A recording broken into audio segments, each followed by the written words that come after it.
Hey guys, it's Michael Furlong here from Roll Maximiser, and I have the pleasure today of having a chat with a good friend of mine, Damien Barnett from Affordable Staff. He's the outsourcing specialist. Hey Damien, welcome. Hi Michael, hi everyone, how are you?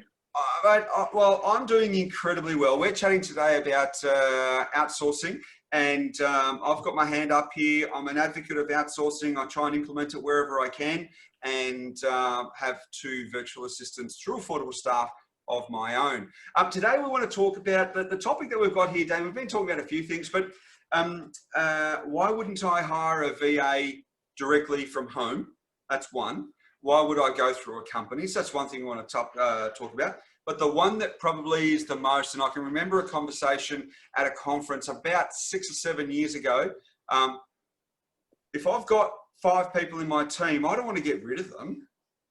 Why would I be getting rid of all of my team and now sending all of my work offshore? Is that how it works? Am I getting rid of all of my team? If I'm happy with my 5 salespeople or my 5 property managers, am I replacing everybody and working from offshore? And what are my staff going to think, and how are my clients going to think? Talk to me about that, my friend. Yeah, so the short answer is no, and I know that'll make for a really because thanks, Damien. It's been great chatting. Yeah, it's nice chatting to you. But no, is it? Do you get rid of your team? Absolutely not. And I suppose the backbone and the ethos of what we do is we're here to support. So businesses that we're typically working with are in growth mode.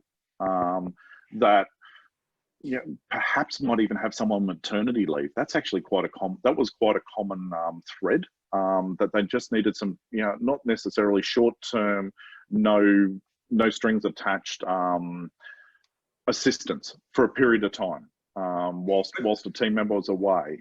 But Damien, we're not replacing property management staff. We're enhancing. We can't. We're adding. We have to enhance. Yeah, we're adding. We're adding because from a growth point of view, there's so much that stops your team being client facing. So much of the administrative stuff, and computers are getting, and automation's getting better and better. But there is still such a massive component of what we do in the industry that is still manual and administrative. So for the VAs, their backbone, and I suppose their DNA is that admin support for the property managers to allow people to have the conversations that they need to have to be able to grow their business. Sure. Then to grow their individual portfolios, to be able to have better, richer, deeper conversations with their landlords and tenants and suppliers to be able to assist them do their job better. So in your experience, and how many, well, firstly, across Australia, you're across Australia, across New Zealand, is that right? Yep. Yes. And have you got offices in each state where you're working with clients? Yes. Are there any states where you don't have clients at the moment? Oh, sorry, I take that back. No, I do not have, there's no Tasmania. Oh, I've got a couple of clients down in Tassie. I might introduce you. So we've got, so across most of the states, we've got VAs and across New Zealand as well. In your experience, are most of the VAs client facing, non-client facing? Would there be a mix that you could identify? Because in most of the work that I do with clients, they're non-client facing except for emails. Yeah, and I would say 90% would be non-client facing. And the part that is client facing would be picking up the phone and talking to people. So they're very much supplier client facing. And I would say increasingly across the industry, they're picking up the phone, talking to the tradespeople, sure, just to be able to enhance their experience with that particular office also. So that's client facing. And as I said a little bit earlier, we're starting to see them upselling products and ancillary services for businesses. So that's client facing. But in the property management sales world, they're not picking up the phone for many businesses and going, "Hey, Michael, I want to sell your house. Please list with Bill." But there's no reason why they couldn't be booking appointments. 100%. Inspection, booking appointments for sales, listing, appraisal opportunities, that sort of stuff. And when we talk about some of these smaller agencies where they are realistically an extension of the business owner, because it's a one-man band, they are the executive assistant. They're booking appointments, they're following up, they're booking appointments, they're assisting schedule calendars, etc., to make that person more profitable, I suppose, and to help them get a better return on their investment, because that's taking away their time. So I suppose they're a time adder. So Damien, the next one is, what about the staff? How does staff generally work with and feel about? Do they feel threatened that now someone else is coming in? Do they feel threatened as the fact that they're getting their job replaced? Or, the way I see it, do they feel as though someone's now taking off a lot of the tasks that they ordinarily don't want to be doing, or could be not as dollar productive? Oh, listen, I'd lie if I said that every person loved the idea up front. And listen, it is a journey. It's a journey that every client and every team member within every business has to go along. So yes, overwhelmingly, it is normally well received. But there are some, I suppose, people that naturally have fear. The cost base is cheaper, so they think that their job's not secure. Sure. But I suppose the facts are, and as we discussed the other day, they can't be a property manager. They can't hold a registration. They can't be licensed to do what you do in the business. They're there to support you, to allow you to do what you're doing better. So there shouldn't be any threat. Well, no, there shouldn't be any threat. And it's making sure that that mix is right and that communication's right, that people understand that they're there to support. That they and once they start to see the results, and there's an aha penny drop moment for every team member, every client that comes along the way, that it just, I don't know, for every business it's different. It could be 2 weeks, it could be a week, it could be 2 days, it could be, and most commonly for property managers, it's a VA covering. They're like finding something that could have cost them a lot. So almost like covering their backside moment, where they go, hey, are you sure this is right, before it goes out, because it doesn't look right. It's like, hang on a second. I mean, everyone makes mistakes, so. I know when I sit down with a lot of the clients that I'm working with that are considering VAs, I ask them to go through and say, can you please jot down, even with whiteboarded butcher's paper it, jot down all the things that you would like to offer your clients as a customer experience, both landlords and tenants and vendors as well, and write down everything that you would love to offer but don't have the time to. Then what we start to do is look and say, we can outsource that, we can outsource this, we can outsource that. But what we can also then, the next phase, Damien, is I say, write down all of the tasks that your current onshore staff are doing that we could outsource to free up time. So it really is, it's about shifting, isn't it? Shifting some of the jobs, not replacing, but enhancing that relationship. And it is about enhancing a relationship, and there's so much change. Like this industry is moving at a rate of knots with change. Absolutely. So and agencies aren't keeping up.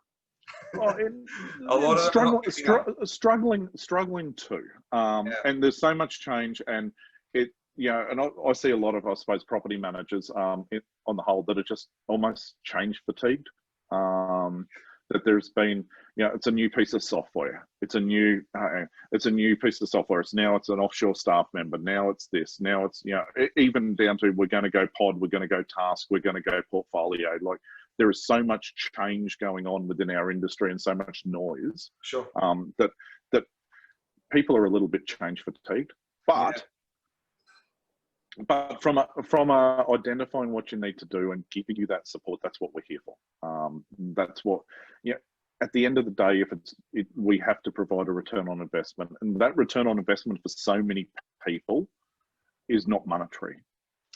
I think, Damien, it won't take us too long to get to a stage where, if I'm recruiting a high-level property manager, it would almost be incumbent on me as a principal to be offering them a VA.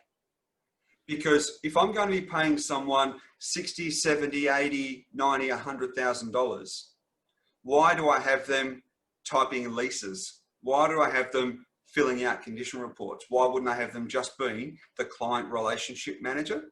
So I think there's going to stage where there'll be a critical point where we will turn, and that it will become almost an inducement, a recruitment requirement. Your thoughts? I think we're already there, Mike. Okay. I noticed on like Seek, using Seek as an example, there's a lot of businesses in different states that this position comes with VA. Perfect. Well, I thought that I was a forward thinker, almost Nostradamus-like, but I've probably just been looking at Seek. But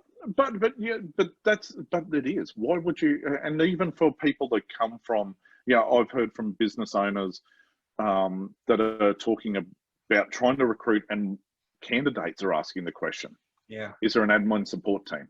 Yeah. Do you have VAs?